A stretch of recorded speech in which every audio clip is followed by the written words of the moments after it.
Bonjour à vous, j'espère que vous allez bien. Je suis ravi de vous retrouver pour cette nouvelle vidéo d'enseignement. Je vais vous parler de la notion de l'effort dans la quête spirituelle. Alors là, je parle d'effort sur soi-même pour progresser, pour avancer le long de cette quête spirituelle. C'est pour moi une notion incontournable, cette notion d'effort sur soi-même.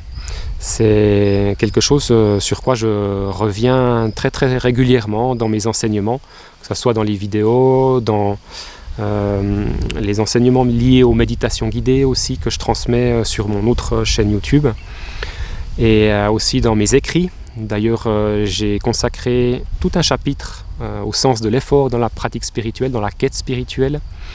J'ai consacré sur ce thème aussi 2 articles là, que je viens de publier sur mon site internet. Et d'ailleurs, c'est ça qui m'a donné l'envie de faire cette vidéo, pour apporter des précisions sur cette notion d'effort. Parce qu'il y a quelques jours, j'ai partagé un de ces articles sur ma page Facebook. Et en commentaire à l'un de ces articles, une dame a dit en fait que non, En fait, elle voulait contredire ce que j'avais expliqué dans l'article, puisque dans cet article, je mettais vraiment l'accent sur l'importance de l'effort. Et elle, dans son commentaire, elle a dit que non, au contraire, il n'y a pas d'effort à faire, qu'il n'y a pas de recherche, qu'il n'y a pas de chemin. Ce qui sous-entend aussi que s'il n'y a pas de recherche et qu'il n'y a pas de chemin, il n'y a pas non plus de quête spirituelle. Et donc ça, en apparence, ça vient entrer en opposition, en contradiction avec l'idée que non, que l'effort est nécessaire dans la voie spirituelle. Alors c'est pour ça que je fais cette vidéo, c'est pour bien que vous puissiez comprendre ces 2 points de vue qui sont en apparence contradictoires. Bon, je dis en apparence parce que c'est vrai qu'ils ont l'air comme ça de s'opposer l'un à l'autre, mais si on y regarde d'un peu plus près, on remarque que ce sont simplement 2 angles d'approche différents et qu'il n'y a pas de contradiction. Et ça serait même complémentaire si on va aller jusqu'au bout des choses. Mais quand on ne pousse pas la réflexion assez loin, on va opposer ces 2 points de vue. Et on aura d'un côté un courant de pensée ou une école qui va dire que tout est accessible ici et maintenant sans effort. Sous-entendu, le soi est déjà réalisé quelque part. Le soi, donc la conscience divine, le moi suprême, le divin en soi, peu importe comment on l'appelle. Et puis d'un autre côté, il y aura ceux qui vont être partisans du fait que l'effort est au contraire absolument nécessaire, qu'on ne peut pas y déroger. Alors premièrement, je vais parler de cet enseignement du non-effort. Il vient notamment de la voie de la non-dualité, l'Advaita Vedanta, dans l'hindouisme. Vous avez un grand maître dans cette tradition qui s'appelait Ramana Maharshi, peut-être vous avez déjà entendu parler.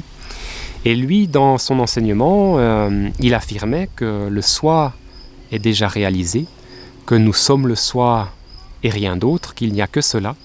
Et donc de ce point de vue, effectivement, il n'y a rien à faire. Il n'y a rien qu'on pourrait faire pour atteindre cette réalité suprême, pour l'obtenir ou, je ne sais pas moi, l'introduire en soi-même. De ce point de vue-là, effectivement, il n'y a rien à faire. C'est un peu comme le poisson qui nage au cœur de l'océan et qui se demanderait « qu'est-ce que je peux faire pour atteindre l'océan ?» Il y est déjà. Donc, de son point de vue, à partir de cette question-là, effectivement, il n'y a rien à faire. Mais ce qui est intéressant, c'est que dans l'enseignement de Ramana Maharshi, il insistait aussi souvent qu'il y a un effort qui est nécessaire. La tranquillité est le but du chercheur. Même un seul effort pour apaiser une seule pensée, ne serait-ce qu'un seul instant, pénètre profondément jusqu'à atteindre l'état de tranquillité. L'effort est nécessaire et il n'est possible qu'à l'état de veille. S'il y a effort, il y a aussi conscience. Les pensées sont calmées, la paix du sommeil est obtenue.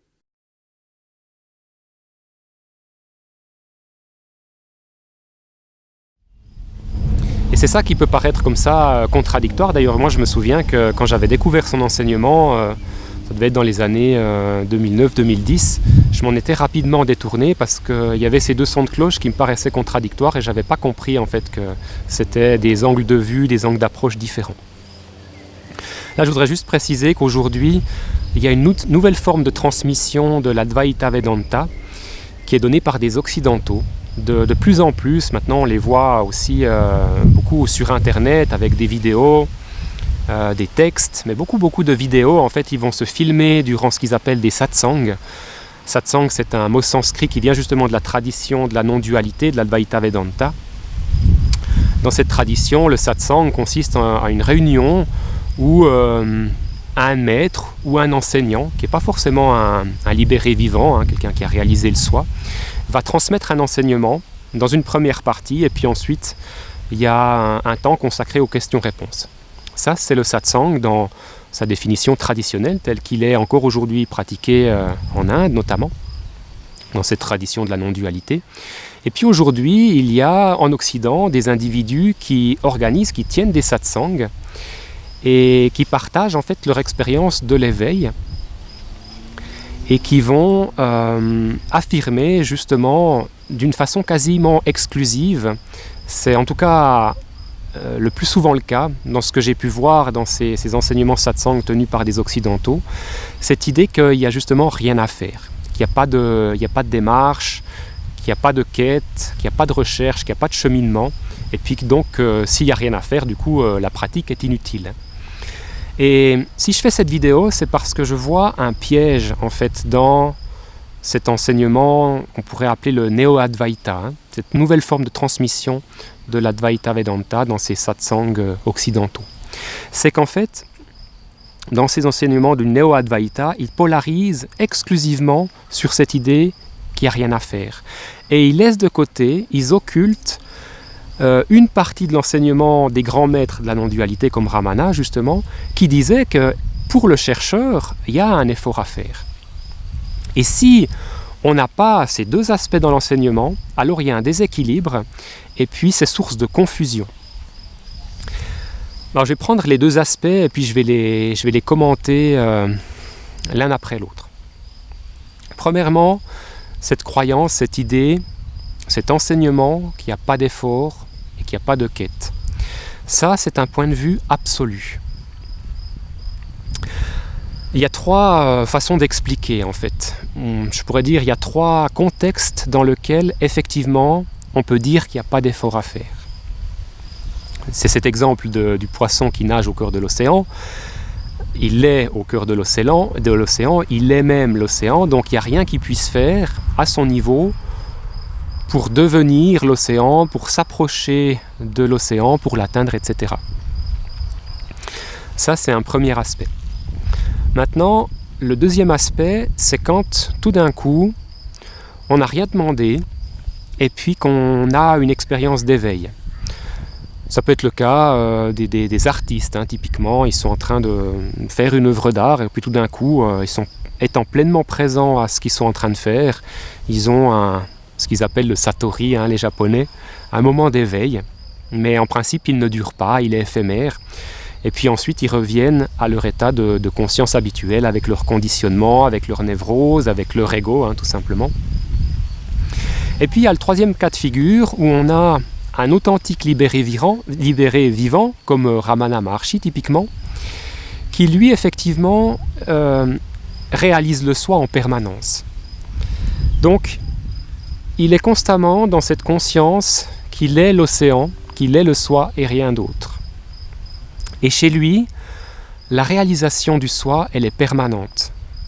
C'est cette image en fait du cours d'eau qui va entrer dans l'océan, et puis une fois qu'il est dilué dans l'océan, il ne revient plus en arrière. S'il ne peut plus revenir en arrière, c'est que le grand maître, il a purifié complètement sa psyché de ce qu'ils appellent les samskaras et les vasanas, dans la tradition typiquement orientale. Donc en lui-même, il n'y a plus de force opposée qui pourrait le sortir de ce qu'ils appellent l'état de samadhi. Et cet état de samadhi permanent, il est complètement intégré dans l'expérience, on pourrait dire qu'il est complètement incarné. la physiologie, le système nerveux s'est complètement habitué à cet état de dilution de la conscience dans le soi. Et effectivement, pour le grand maître, il n'y a plus d'effort à faire. Mais évidemment, pour le chercheur qui n'en est pas arrivé à ce degré de purification de ses conditionnements, de ses samskaras, de ses vasanas, eh bien pour lui, si on lui dit qu'il n'y a pas d'effort à faire, ça lui fait une belle jambe. Il va entendre cet enseignement et puis il ne va pas savoir quoi en faire. Et la pire des choses qui pourrait se produire, c'est qu'il va en faire une croyance, qui va être reprise par l'ego, une croyance mentale, et il va entrer dans une forme de relativisme absolu. Il va admettre par une croyance mentale qu'il est le soi, donc c'est une croyance, ce n'est pas quelque chose qu'il réalise. Et puis, à partir de cette croyance, il va s'illusionner en créant une forme de dissociation mentale par rapport à la réalité. Donc c'est là qu'on va décréter que tout est illusion, que même l'ego n'existe pas, qu'il n'y a pas de personne qui fait cette expérience, qu'il n'y a pas d'individualité, que tout est le soi.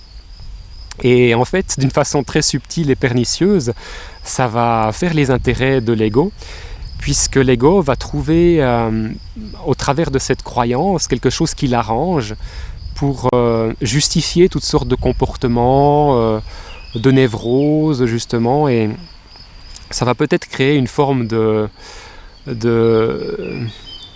d'autoconditionnement positif, un peu à la manière de l'effet placebo, mais les conditionnements sont toujours là. Et comme il n'y aura pas de pratique, eh bien cette personne va s'empêcher, elle va se dispenser de faire les efforts pour purifier effectivement son subconscient et atteindre un jour cet état où l'esprit est complètement pur, il est libéré des conditionnements, et là, comme une fleur qui est prête à être cueillie, eh bien le soi, la réalité transcendante, va cueillir cette fleur, va recueillir cette psyché complètement purifiée pour lui permettre de faire cette expérience du soi dans l'incarnation, un petit peu toujours dans cette image que la conscience va être diluée dans cet océan infini de conscience pure.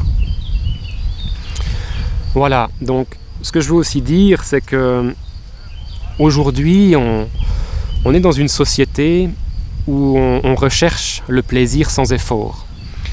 Et le piège que je vois aussi avec ces enseignements du Néo-Advaita, qui sont transmis dans les satsangs, c'est qu'ils sont séduisants en fait pour l'homme moderne qui vient dans la quête spirituelle avec cette recherche de plaisir, mais là on va le transposer à la spiritualité, alors ce sera plus la béatitude, le bonheur inconditionnel, l'amour inconditionnel. On vient avec ce formatage qui est celui de chercher le plaisir sans effort, et ça effectivement, ça va nourrir ce besoin de facilité si on nous dit qu'il n'y a pas d'effort à faire et que tout est là.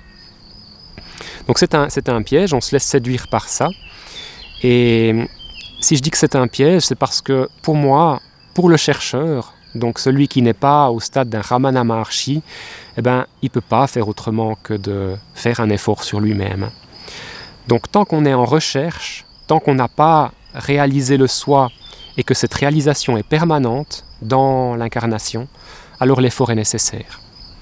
Et là, je vais même aller plus loin, même pour les gens qui sont des enseignants satsang, pour la plupart, ce ne sont pas des libérés vivants au degré de Ramana Maharshi, donc ils ne réalisent pas le soi de façon permanente. Ce sont pour la plupart, d'après ce que je constate en les voyant, parce que je vois les samskaras, les vasanas, ce sont des individus qui ont certes pu avoir des expériences non duelles, des satori, des samadhis, des expansions de conscience sous la forme d'extase mystique, des impressions comme ça d'être intensément vivant ici et maintenant. Mais ces expériences, elles ont été éphémères et il ne faut pas les confondre avec la libération spirituelle. La libération spirituelle ou la réalisation du soi, c'est quelque chose qui est permanent. C'est quelque chose justement qui, une fois ancré dans l'expérience, dans cette permanence, n'implique plus aucun effort.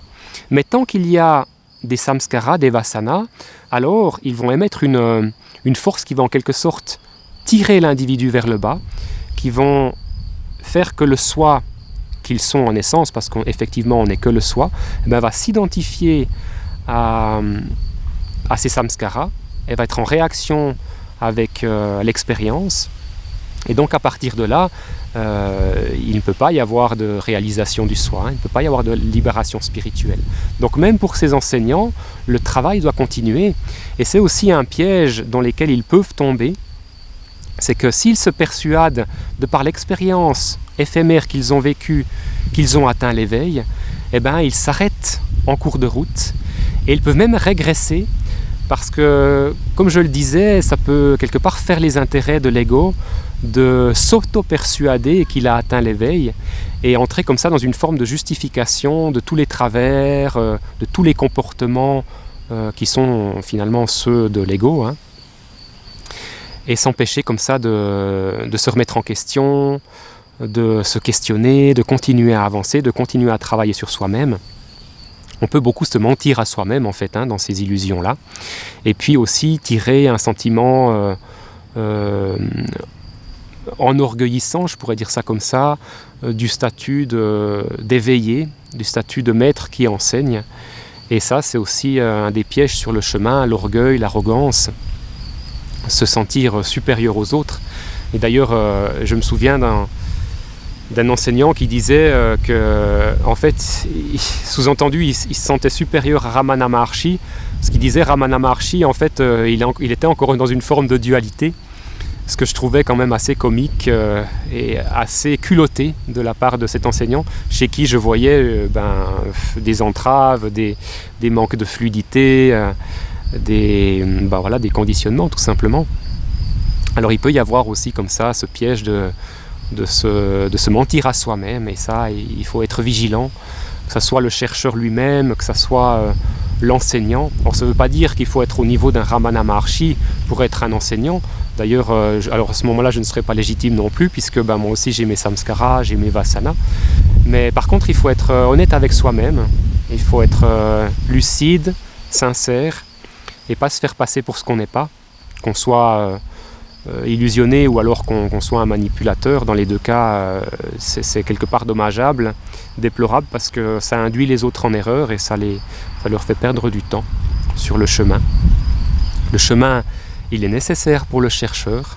Donc, il y a un sommet de la montagne, mais pour arriver au sommet de la montagne, et ça symbolise cette réalisation permanente du soi, ce qui fait de l'être un libéré vivant, un Jivana Mukti, il faut parcourir le chemin jusqu'à ce sommet symbolique. Voilà, donc là, sur ce chemin, effectivement, il y a une progression, il y a un effort à faire. Et l'effort, effectivement, il ne concerne pas le fait de s'approcher du soi, puisqu'on est déjà le soi. Par contre, il va consister à dissoudre les empêchements, dissoudre les obstacles qui nous empêchent, ici et maintenant, d'avoir cette réalisation qu'on est le soi et rien d'autre. L'effort, il ne concerne que ça. Et c'est pour ça, en fait, qu'il n'y a pas de contradiction entre ces deux enseignements. Mais par contre, ils sont complémentaires et il faut donner les deux. Sinon, alors c'est source de confusion. Voilà, je pense que j'ai fait le tour de la question. Je vais m'arrêter là. J'espère que ça aura été suffisamment clair. Si vous voulez aller un peu plus loin, bien que là, je pense quand même que ça donne un aperçu assez complet, alors je vais vous mettre en lien les deux articles que j'ai écrits. Et puis, je vais vous conseiller aussi un autre article sur un autre site internet que j'ai trouvé extrêmement intéressant sur ce sujet, sur les illusions du Néo-Advaita. Et puis, dans ce contexte, à ce propos, je vous propose aussi d'écouter un instructeur spirituel qui s'appelle, je voulais dire Eckhart Tolle, non, mais c'est Eric Tollon, si ça se prononce bien comme ça, qui a parlé justement du Néo-Advaita, des illusions, des pièges, et son exposé est vraiment très complet, extrêmement intéressant, documenté. Il se réfère à la tradition, et d'après ce que j'ai pu en écouter, il fait preuve de beaucoup de lucidité sur ce qu'il a pu observer par rapport à ses enseignements satsang. Voilà, donc si vous voulez aller plus loin, vous aurez aussi ces ressources-là. Voilà, merci pour votre attention, et puis bonne continuité à vous sur votre chemin, parce qu'il y a un chemin. ce chemin qui mène au sommet de la montagne. Et puis, je vous souhaite aussi de trouver en vous les ressources pour entretenir cette dynamique de l'effort sur vous-même. Cet effort qui est indispensable pour progresser dans cette libération des choses qui empêchent la réalisation du soi. Voilà, merci encore une fois et à bientôt.